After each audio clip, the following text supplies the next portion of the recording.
ہمیں اس بات کا یقین ہے کہ اسلام کو نقصان صرف مسلمان سے پہنچے گا، یہود و نصارہ سے اسلام کا کوئی نقصان نہیں۔ جس طرح اسلام کو نقصان صرف مسلمان سے پہنچے گا، اس طرح دعوت کی اس کام کو نقصان صرف کام کرنے والوں سے پہنچے گا۔ باطل دعوت کا کچھ نہیں بگاڑ سکتا۔ جو کام کرنے والا یہ سمجھتا ہو کہ ملکی اور عالمی حالات کا تعلق حکومتوں سے ہے، وہ بڑے دھوکے میں ہے۔ مجھے یقین ہے اس کا کہ کام کرنے والوں کی آپس کے اشتراک کا اثر ساری دنیا کو توڑ کر رکھ دے گا۔ جتنا اسلامی نظام اور اسلامی ممالک متاثر ہوں گے، ان سب کی وجہ اور سبب خدا کی قسم میرے اور آپ کے سوا کوئی نہیں ہے۔ یہ میں یقین کے ساتھ عرض کر رہا ہوں۔ جب ایک ذمہ دار کی نیت کے بدلنے سے پھل کا رس کھٹا ہو سکتا ہے، تو وہ کام کرنے والے جن پر عالمی ذمہ داری سمجھی جاتی ہے، ان کی نیتوں کا اثر سارے عالم پر کیا پڑے گا، اس کا اندازہ ہمیں خود کر لینا چاہیے۔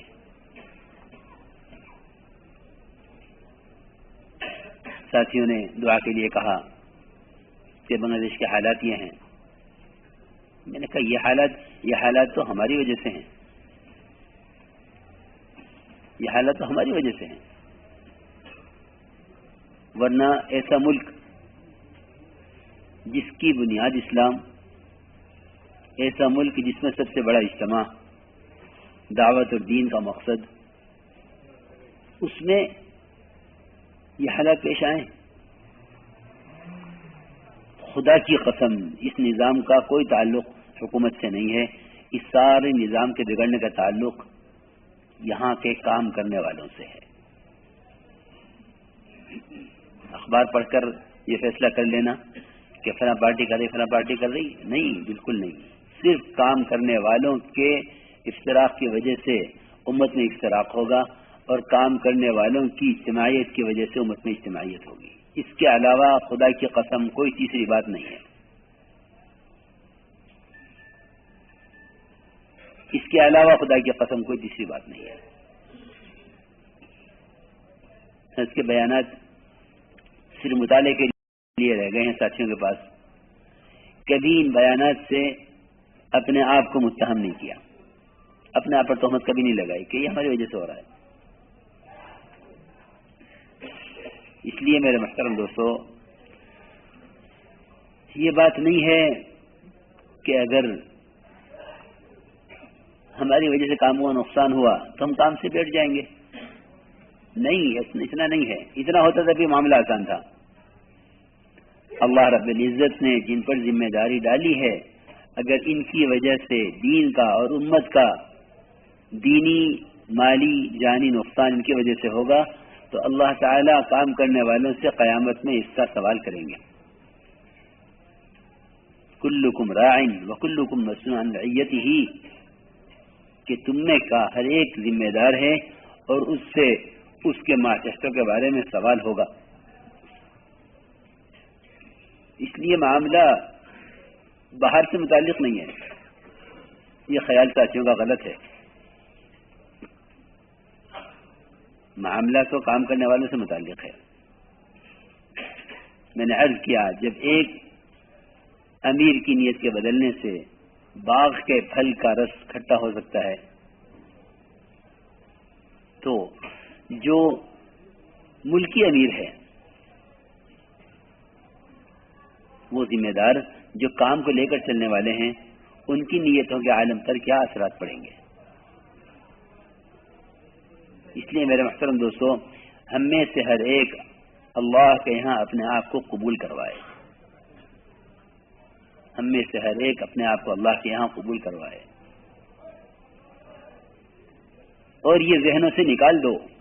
بالکل میں قسم کھا کر کہتا ہوں کہ اس کام میں آگے بڑھنے کا کام کرنے والے سے کوئی تعلق نہیں ہے.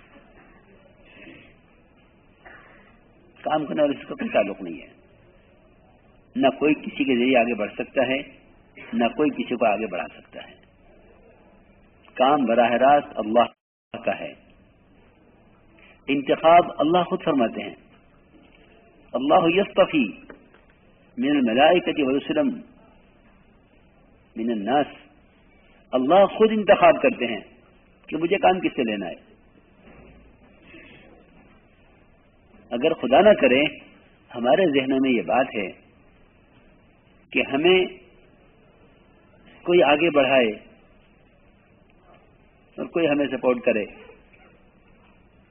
یا کسی کے ذہن میں یہ بات ہو کہ فلاں کو پیچھے کرو، تو کسی کو آگے بڑھانے، کسی کو پیچھے ہٹانے کا اس کام میں کسی کو اللہ نے اختیار دیا ہی نہیں ہے. بالکل نہیں. اس کا میں کہہ رہا ہوں کہ قرآن نے اس کی گنجائش ہی نہیں ہے کہیں کہ کوئی کام کرنے والا کسی کے ذریعے آگے بڑھ جاوے یا کوئی کام کرنے والا کسی کے ذریعے پیچھے ہٹا دیے جاوے. قرآن نے اس کی گنجائش، بھائی کلیم ادھر آ جاؤ، قرآن نے اس کی گنجائش کہیں نہیں چھوڑی. میں سچی میں بالکل قرآن کی روشنی میں یاد کر رہا ہوں کہ قرآن نے کہیں گنجائش نہیں چھوڑی اس کی کہ دین کی اور دعوت کی محنت میں کوئی کسی کو آگے بڑھا دے، کوئی کسی کو پیچھے ہٹا دے. یہ قرآن کی تعلیم اور قرآن کے مضمون کے یہ بات خلاف ہے. یہ ممکن نہیں ہے. یہ ساتھیوں کو دھوکہ ہے. اور یہ کیوں ہے یہ بات کیوں ہے کہ انہوں نے ان کو آگے بڑھایا، انہوں نے ان کو پیچھے ہٹا دیا، انہوں نے ان کو ضائع کر دیا، انہوں نے ان کو استعمال نہیں کیا. یہ بات کیوں ہے؟ خدا کی قسم اس کی کوئی وجہ نہیں ہے سوائے اس کے کہ ہمارا تعلق اللہ کے ساتھ کمزور ہے. اس کی میں قسم کھا کر کہتا ہوں اس کی کوئی وجہ نہیں ہے سوائے اس کے کہ ہمارا تعلق اللہ کی ذات کے ساتھ کمزور ہے. کیونکہ یہ ممکن نہیں ہے کہ جس کو اللہ لائے اس کو کوئی روک دے. انبیاء علیہ السلام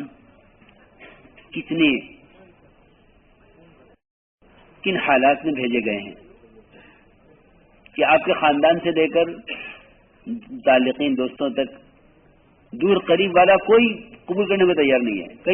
کوئی ماحول ہی نہیں ہے نبی کے بھیجنے کا. لیکن اللہ منتخب کرتے ہیں اور اللہ منتخب کر کے بھیجتے ہیں. تو میری یہ بات آپ حضرات دل میں اتار لینا اور یاد رکھنا کہ اس کام میں کوئی کسی کو نہ آگے بڑھا سکتا نہ پیچھے ہٹا سکتا، کیونکہ یہ راستہ محض سیاست کا ہے. وہاں روزانہ بنتے ہیں، روزانہ ٹوٹتے ہیں، روزانہ اٹھتے ہیں، روزانہ گرتے ہیں. جی ہاں، یہاں یہ قصہ ہی نہیں ہے کہ اس نے اس کو آگے بڑھا دیا، اس نے اس کے پیچھے ہٹا دیا، اس نے اس کو مقام دے دیا، اس نے اس کو مقام سے گرا دیا. یہاں یہ قصہ ہی نہیں ہے. کیوں؟ اس ایک حدیث میں آتا ہے کہ جب اللہ تعالیٰ کسی بندے سے محبت کرتے ہیں تو اس کو اپنی محبت کا اعلان فرشتوں میں فرماتے ہیں. فرشتوں میں اللہ خود اعلان فرماتے ہیں کہ اے فرشتوں میں فلاں ابن فلاں سے محبت کرتا ہوں، تم بھی اس سے محبت کرو. فرشتوں میں اللہ خود فرماتے ہیں فرشتوں سے. پھر فرشتے نیچے کے آسمان والوں سے کہتے ہیں، وہ آسمان والے نیچے والے آسمان سے کہتے ہیں، وہ آسمان والے نیچے والے آسمان سے کہتے ہیں، وہ آسمان والے نیچے والے آسمان سے کہتے ہیں. ہر آسمان پر اس کا اعلان ہوتا ہے کہ فلاں ابن فلاں سے اللہ محبت کرتے ہیں، لوگوں تم بھی اس سے محبت کرو. پھر حدیث میں ہے ثم يدعو له القبول في الارض، پھر زمین میں اس آدمی کی مقبولیت کو اتار دیا جاتا ہے. بہت آسان راستہ ہے کہ بجائے اپنے آپ کو آگے بڑھانے کے لیے مخلوق کی خوشامد کرو کہ اپنے آپ کو آگے لانے کے لیے اللہ کے ساتھ معاملہ ٹھیک کر لو. جی ہاں، تو کوئی شکایت